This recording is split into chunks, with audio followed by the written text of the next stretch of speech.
हैं तो हमारे बच्चे स्वस्थ हों, तंदुरुस्त हों, बहुत अच्छे मेधावी हों, उनके जीवन में इंटेलिजेंसी हमेशा रहे, IQ उनका बहुत अच्छा रहे, समाज का काम अच्छा करें। तो उसके लिए क्या करें? इसके लिए छोटे छोटे कुछ मैं उपाय बताता हूं, आप जरूर उनका अपने जीवन में उपयोग करें। सबसे पहला उपाय है किसी भी आई को और किसी भी बाप को, माने पिता को, आई को और पिता को, दोनों को अपने जीवन में एक चीज हमेशा ध्यान रखनी पड़ेगी। अब भी अगर उनको बच्चे स्वस्थ, तंदुरुस्त, तेजस्वी, तपस्वी, संस्कारी और समाज का काम करने वाले ऐसे बच्चे अगर चाहिए तो उन बच्चों को पैदा करने से पहले उसका नियोजन करना पड़ेगा। बिना नियोजन के जो बच्चे होते हैं वो ज्यादा से ज्यादा दाऊद इब्राहिम होते हैं। ये मेरा 15 साल का डॉक्टरी के पेशे का अनुभव है, तजुर्बा है। मेरे पास बहुत सारे मरीज आते हैं जिनको अपने बच्चों से त्रास है और वो बच्चे इतने त्रासवादी हैं, आई वड़िल को पीटते, आई कुछ बोले उसको मारते, वड़िल कुछ बोले उसको मारते, आई वड़िल के कंट्रोल में नहीं रहते। जब उन बच्चों के बारे में मैं पूरी हिस्ट्री लेता हूं तो अंत में जाके पता चलता है कि वो बिना नियोजन के उत्पन्न हुए, बाई एक्सीडेंट। हाँ, तो मेरा आप सभी को ये विनम्र निवेदन है कि जिनको अपने बच्चे तेजस्वी, तपस्वी, संस्कारी, समाजकर्मी, राष्ट्रवादी, धर्म के प्रति श्रद्धा रखने वाले, आई वड़िल की सेवा करने वाले ऐसे बच्चे अगर चाहिए तो उसके लिए नियोजन करना पड़ेगा। बिना नियोजन के वो बच्चे नहीं होते। सबसे पहला फैसला आपको ये करना पड़ेगा। जैसे आप बहुत सारे काम के लिए नियोजन करते हैं, घर बांधने के लिए नियोजन करते हैं। कैसे करते हैं? एक एक पैसा बचाते हैं, जितनी पगार है उसमें से पैसा काट के बचा के घर बांधने का नियोजन हमारा होता है। ऐसे ही हम नौकरी के लिए बहुत सारे नियोजन करते हैं, तो ऐसा ही नियोजन आपको करना है। ठीक है? अब नियोजन क्या करें? नियोजन करना है, ये पहली बात ध्यान रखिए। बिना नियोजन के बच्चे होंगे तो मैंने आपको बताया वो संस्कारी हो नहीं सकते। और आज के समय में दुख और दुर्दैव की स्थिति ऐसी ही है कि ज्यादा बच्चे बिना नियोजन के ही हो रहे हैं। इसलिए आई वड़िल भी परेशान है, समाज उनसे परेशान है, देश भी उनसे परेशान है। ये त्रासवादी, आतंकवादी, देशद्रोही, ये सब हमारे ही अपने बीच के बच्चे हैं। लेकिन ये कैसे त्रासवादी हो गए, कैसे देशद्रोही हो गए? बिना नियोजन के होने के कारण।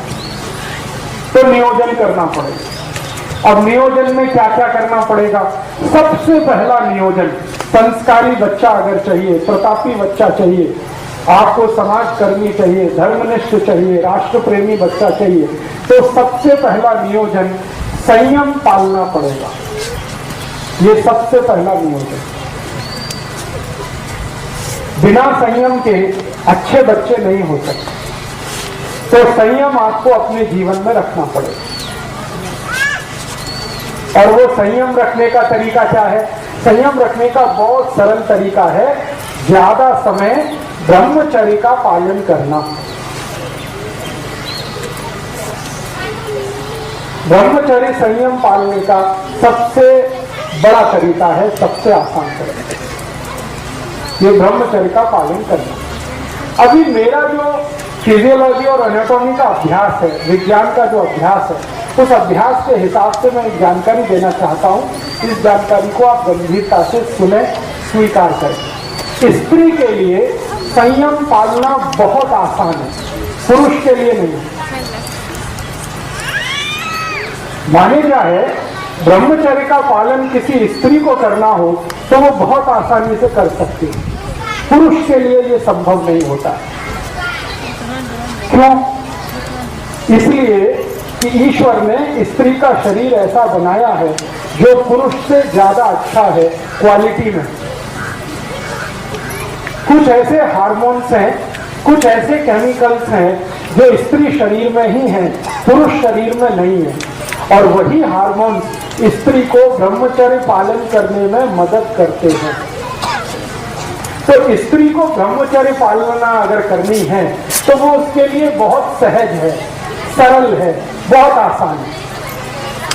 जैसे हमारे जीवन के बहुत सारे काम हम सहजता से और आसानी से करते हैं, वैसे ही ब्रह्मचर्य का पालन और संयम का पालन किसी भी स्त्री को बहुत आसान है। पुरुष को उसके लिए प्रयास करना पड़ता है, स्त्री वो बिना प्रयास के ही कर सकती।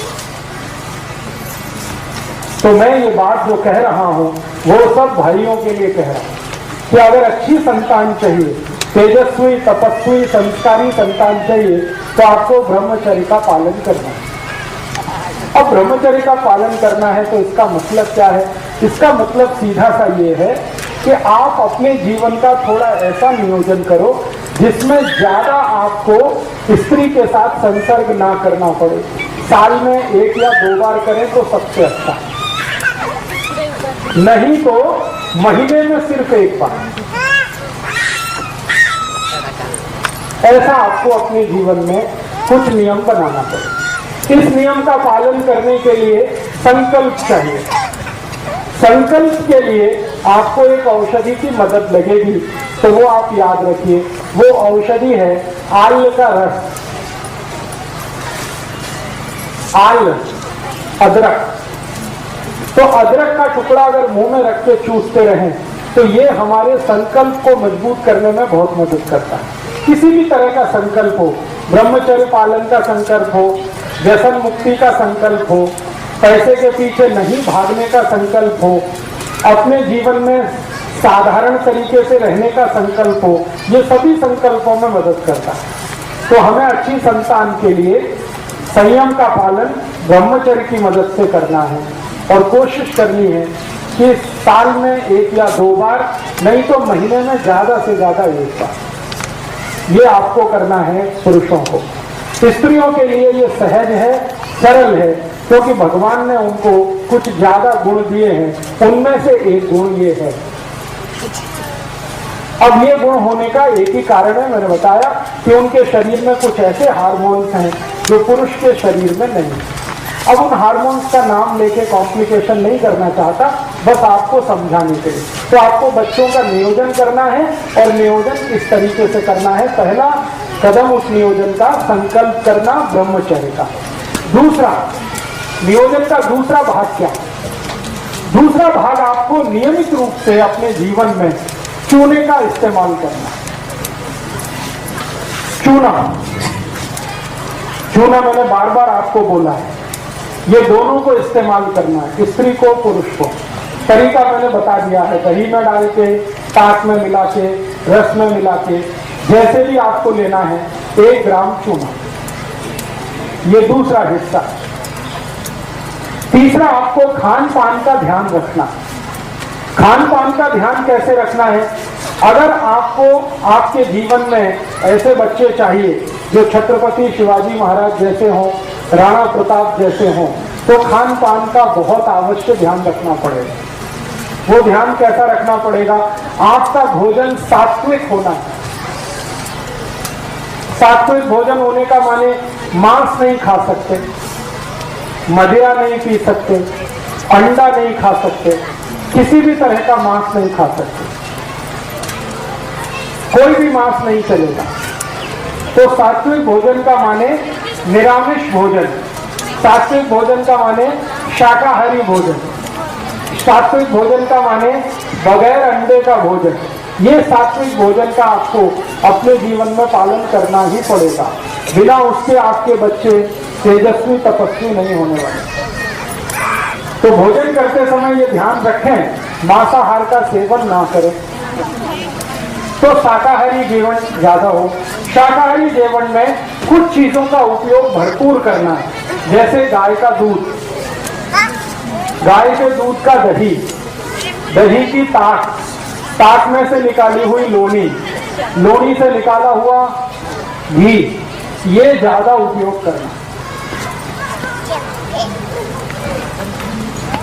और जैसे लोनी है ना, लोनी और उसके साथ खड़ी शक्कर, ये नियमित रूप से खाना, दोनों को खाना, पति को भी पत्नी को भी। लोनी, खड़ी शक्कर नियमित रूप से।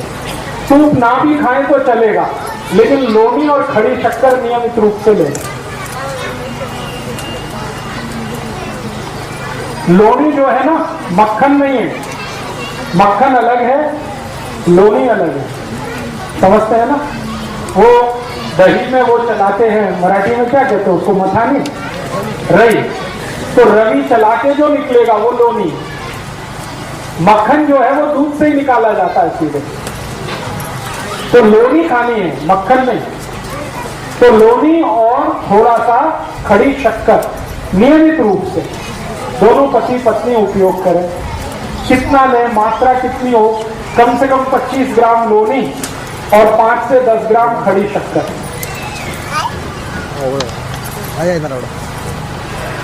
और इसके अलावा जो नियमित रूप से आपको भोजन में लेना है, तिल आपको नियमित भोजन में खाना, तिल, मसूर की दाल, मूंग की दाल नियमित रूप से खाना। एक दिवस मूंग की दाल, एक दिवस मसूर की दाल, ऐसे नियमित रूप से खाना। और नियमित रूप से जो फल सीजन वाले होते हैं, जैसे अभी गर्मी का सीजन है, तो गर्मी के सीजन में जो फल हैं उसमें आम सबसे जाती है, तो भरपूर आम खाना।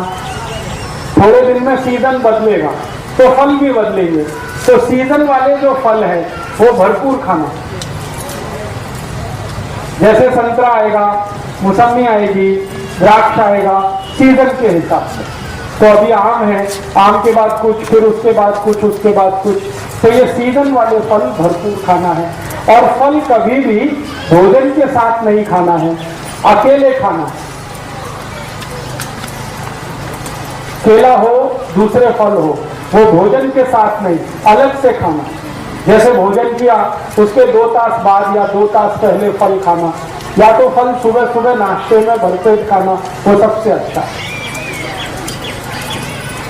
और एक चीज नियमित रूप से करनी पड़ेगी कि थोड़ा शरीर श्रम नियमित रूप से हो, पति का भी पत्नी का भी। पति का शरीर श्रम क्या होना और पत्नी का क्या होना, इसके लिए 2 अलग अलग विभाजन हैं हमारे शास्त्रों में। पत्नी के लिए शरीर श्रम ऐसा होना जिसमें पेट का हिस्सा, जिसको गर्भाशय कहते हैं, उसमें बार बार मूवमेंट आए, ऐसा श्रम हमें होना पत्नी के लिए, स्त्री के लिए। तो वो क्या करना है, जैसे वो चटनी बनाते हैं ना, चटनी, तो चटनी अगर मिक्सी में बनाएंगे तो शरीर का श्रम नहीं है, लेकिन हाथ से बनाएंगे तो शरीर का श्रम है। और उसमें सबसे ज्यादा मूवमेंट यूट्रस रीजन का ही होता है, गर्भाशय का सबसे ज्यादा मूवमेंट होता है, तो चटनी हाथ से बनाए। इसी तरह से हाथ काम ज्यादा घर का, कपड़े धोना तो हाथ से धोना, वॉशिंग मशीन से नहीं धोना, चटनी बनाना तो हाथ से बनाना, रोटी बनाना तो हाथ से बनाना। आजकल रोटी बनाने का मशीन आ गया है, इसलिए मुझे ये बोलना पड़ता है, रोटी बनाना तो हाथ से, कपड़े धोना तो हाथ से, चटनी बनाना, ये सब स्त्रियों के लिए। और एक बहुत अच्छा श्रम है, अगर आप सब करेंगे तो बहुत अच्छी संतान आपको होने वाली है। वो श्रम क्या है, चाकी चलाना, क्या बोलते हैं उसको, जाता। यस, जो भी ताई, जो भी आई इसको चला सके दिन में 15 मिनट, जास्ती नहीं, बस 15 मिनट, उसकी संतान सबसे स्वस्थ और सबसे अच्छी होने वाली है। ये चलाने का। अब इसको चलाने से होता है कुछ भी नहीं है, एक ही काम होता है, हमारा जो गर्भाशय का क्षेत्र है उसका सबसे ज्यादा मूवमेंट इसी पोजीशन में होता है जब हम ये चलाते हैं। मैंने थोड़ा अभ्यास किया, अपने पुराने जमाने की जो आई है, जो जाता चलाती है, सबके बच्चे स्वस्थ और तंदुरुस्त। मेरी आई मेरे बारे में बताती है, मेरा और मेरा एक छोटा भाऊ है, हम दोनों का जन्म मेरी आई ने 8 महीने लगातार जाता चला है। हमारे घर में एक परंपरा है कि जो आटा होता है वो ताजा खाना, तो जाते से ही संभव है, वो बाहर से पिसा के नहीं लाना। तो वो परंपरा के कारण मैं, मेरे भाऊ का, दोनों का जन्म हुआ है, और मैं जब से जन्म हुआ बीमार नहीं पड़ता, मेरा भाऊ भी बीमार आसानी से नहीं पड़ता। मेरे घर में मेरी आई को बहुत बार मैंने पूछा, तब उसने ये बताया कि जाता का परिणाम। मेरा जन्म नॉर्मल डिलीवरी से हुआ, मेरे भाऊ का भी जन्म नॉर्मल डिलीवरी से हुआ, घर में हुआ। मेरी अज्जी ने हम दोनों का जन्म कराया, डॉक्टर को नहीं बुलाया। मेरी अज्जी पढ़ी लिखी नहीं थी, दोनों का जन्म उसने आसानी से करा दिया। वो एक ही कारण, जाता। तो आपके घर में अगर जाता लेके आए बहुत अच्छा है, मिलता है ना अभी। हाँ, बहुत ज्यादा महंगा नहीं है, 50-60 रुपए में या 100 रुपए में मिल जाता है। तो आप उसको नियमित रूप से 15 मिनट, जास्ती नहीं 15 मिनट चलाएं। स्त्रियों के लिए। पुरुषों के लिए शरीर श्रम क्या करना है? पुरुषों के लिए शरीर श्रम सबसे आवश्यक है कि आप थोड़ा दिन अगर चाहते हैं कि स्वस्थ संतान हो तो नागर चलाना।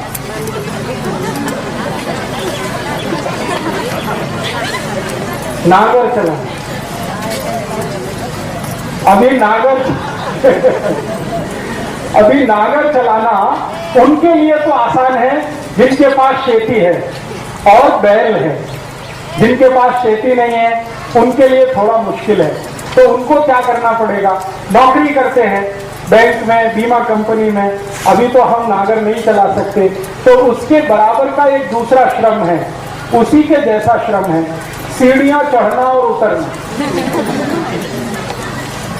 अगर कर सकते हैं तो बहुत अच्छा है, नहीं कर सकते तो तीसरा और आखिरी श्रम है जास्ती पैदल चलना। पैदल चलना, एक दिन में 4-5 किलोमीटर पैदल चलने का आदत डालिए। हर समय मोटरसाइकिल पे चले, कार में चले, वो अच्छा नहीं।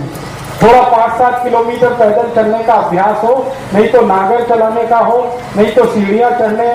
तो पुरुषों के लिए इस तरह का श्रम है, स्त्रियों के लिए जाता चलाना, चटनी बनाना, कपड़े धोना, ये सब श्रम अगर हम करें तो संतान आपकी स्वस्थ, तंदुरुस्त और बहुत तेजस्वी और तपस्वी होने वाली है।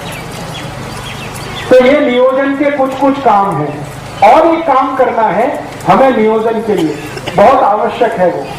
और वो नियोजन इस तरह का करना है कि हमारे जीवन में, वैसे तो ये बात बताना ठीक नहीं, लेकिन फिर भी मैं बताना चाहता हूं।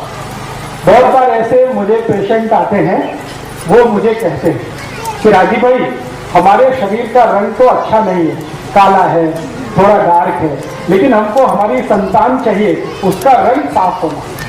अभी क्या करें? ऐसे बहुत लोग आते हैं। तो मैं कहता हूँ ये बेकार का बात है। फिर भी वो कहते हैं नहीं, कुछ तो औषध बताओ। तो इसकी औषध ये की है कि जो भी अपने संतान का रंग साफ चाहते हैं, थोड़ा व्हाइटिश कलर चाहते हैं, रंग उसका अच्छा फेयर कलर चाहते हैं, भले उनका रंग अच्छा नहीं है, तो वो नियमित रूप से स्त्री और पुरुष हड़द का दूध पीते रहना। रात्रि को दूध में हड़द मिला के पीते रहना, थोड़ा सा उसमें दूध भी डालो। तो दूध, हड़द और दूध जो भी नियमित रूप से पिए, सभी के बच्चे उनसे ज्यादा अच्छे रंग वाले होते हैं। तो ये नियोजन का एक हिस्सा है। और एक हिस्सा है कि आपके बच्चों की बुद्धि कभी भी तेज रहे, तीव्र रहे, मंदी मंद ना हो, कभी भी उनकी बुद्धि तेज रहे, तेजस्वी रहे, आईक्यू उनका अच्छा रहे, मति मंदता कभी भी ना आए। तो आप और एक छोटा सा नियोजन करना, और वो नियोजन बस वही है जो मैं बार बार पहले कह चुका हूँ, दही चूना मिला के खाते रहना, गाय के दूध का दही बनाना, चांदी के बर्तन में उसको दही जमाना, सकाड़ी उसको दही को चूना मिला के खाना। गाय माने देशी गाय, जर्सी। तो मति मंदता नहीं आए, बच्चों में स्वस्थ रहे, तेजस्वी रहे, तपस्वी रहे, सद्भावी हो, सद्विचारी हो, इसके लिए कुछ छोटे छोटे नियोजन। और एक छोटा सा नियोजन, वो नियोजन क्या है? नियोजन एक ही है कि हमें अच्छी सुदीर्घ जीवन वाली तेजस्वी जीवन वाली संतान चाहिए, स्त्री हो या पुरुष, मुलगी हो या मूला, संतान तेजस्वी तपस्वी चाहिए। तो एक नियोजन जरूर ध्यान रखना है कि हमारे जो पति और पत्नी हैं वो आपस में जब संसर्ग करें तो पत्नी का मासिक चक्र पूरा होने के बाद, पत्नी का मासिक चक्र पूरा होने के बाद या पत्नी का मासिक चक्र शुरू होने वाले दिन से 10 दिन छोड़कर, पत्नी का मासिक चक्र शुरू होने वाले दिन से 10 दिन बाद और 17 दिन के पहले या 18 दिन के पहले, बीच का ये 7-8 दिन का जो समय है, इसी समय में एक दूसरे के साथ संसर्ग करें तो सबसे ज्यादा तेजस्वी और तपस्वी संतान होगी। पत्नी के मासिक धर्म के शुरू होने वाले दिन को गिनकर 10वें दिन से 18वें दिन के बीच का जो समय है, यही सबसे अच्छा समय है तेजस्वी और तपस्वी संतान का। वही 7-8 दिन का समय है। अब इसमें 2 तरह के दिन आएंगे, एक सम होंगे, एक विषम होंगे। जैसे 10वां दिन सम, 11वां विषम, 12वां सम, 13वां विषम, 14वां सम, 15वां विषम, 16वां सम, 17वां विषम, 18वां सम। तो जो सम दिन है उनमें अगर आप संसर्ग करेंगे तो 99% पुत्र होगा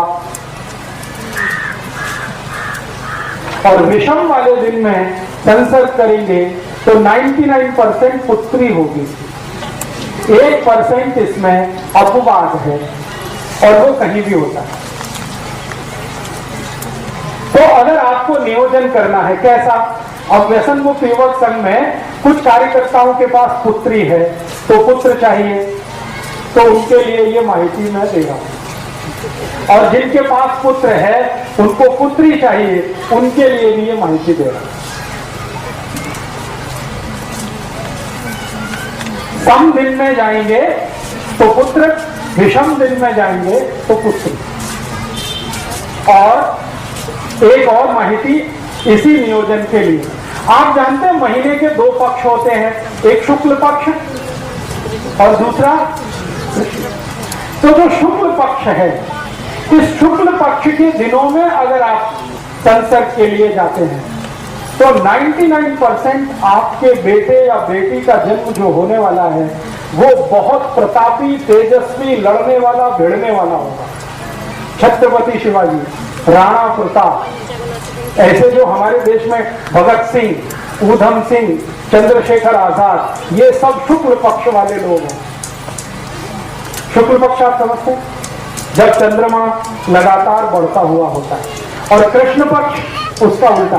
कृष्ण पक्ष में जब आप जाएंगे तो अच्छे से अच्छे साहित्यकार, वैज्ञानिक, बहुत बड़े डॉक्टर, इंजीनियर, चार्टेड अकाउंटेंट, ऐसे बच्चों का जन्म होगा। न्यूटन, आइंस्टाइन, जगदीश चंद्र खुराना, हमारे देश के बोस, हमारे देश के ये जो महान लोग साहित्य के क्षेत्र में, विज्ञान के क्षेत्र में, कला के क्षेत्र में आगे बढ़े हैं, ये सब कृष्ण पक्ष वाले लोग हैं। ठीक है। अब शुक्ल पक्ष और कृष्ण पक्ष का चक्कर क्या है? ये चक्कर है चंद्रमा के शरीर पर पड़ने वाली ऊर्जा।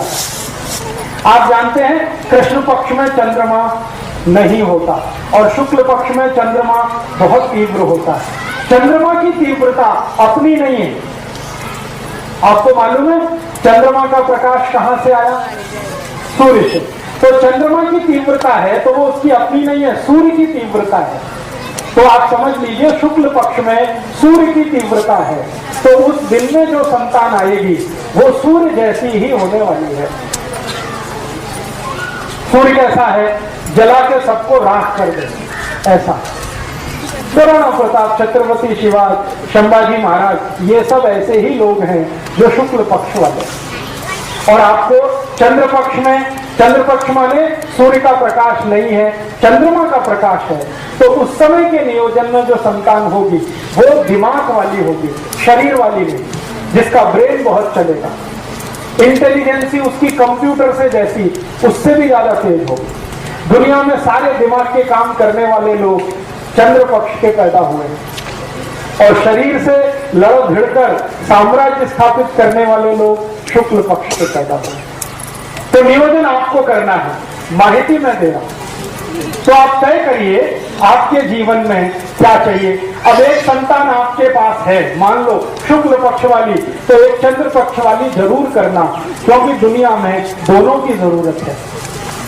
खाली लड़ने भिड़ने वाला ही नहीं चाहिए, विज्ञान की खोज करने वाला भी चाहिए, क्योंकि दोनों से जीवन चलता है। शत्रु से रक्षा करने के लिए है और देश को आगे बढ़ाने के लिए भी है। तो एक संतान शुक्ल पक्ष की, एक चंद्र पक्ष की, ऐसा नियोजन करिए। एक संतान सम तारीख वाली, दूसरी विषम तारीख वाली, ऐसा नियोजन करिए। और बाकी के शुरू के नियम जितने मैंने बताए हैं वो सबको एक साथ पालन करना, ठीक है। इसके आगे और भी बहुत सारे नियम हैं, लेकिन वो इतने बारीक हैं कि मैं बताऊंगा आपके दिमाग में जाएंगे नहीं। अभी जितना बताया है इतने पर आप प्रयास शुरू करें।